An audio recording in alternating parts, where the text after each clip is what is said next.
তবে কি হলো জানিস তো, আমি নিউজ শুনছিলাম ওখানে ওরা আগামীকাল পয়লা বৈশাখ, যেগুলো না আমার মাথায় ট্যাঙ্ক করে কালকে তাহলে আমি তাও কি ক্যালেন্ডার দেখলাম, ক্যালেন্ডারে 14 তারিখ দেওয়া আছে।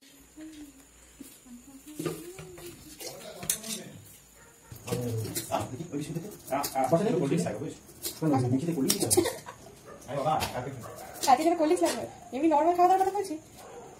তাহলে একটা দেখবে। সো গাইস, ফার্স্টে চিকেনটাকে কুচি কুচি করে পিস পিস করে কাটা হয়েছে, পেঁয়াজ কাটা হচ্ছে, দেন আদা রসুন লাগবে, দেন এটা, then Amul, then black pepper and then black pepper. হ্যাঁ মেনু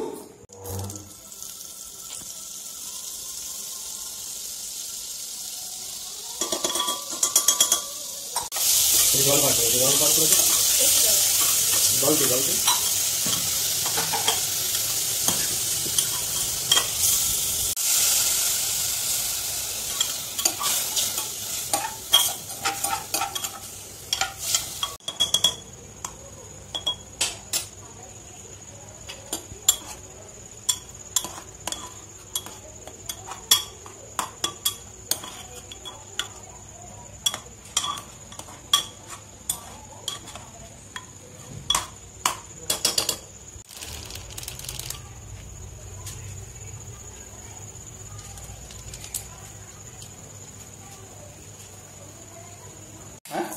দাদা নুনটা চেক করা দাদা দেখি আর বাঁধে তো স্যুপ রেডি।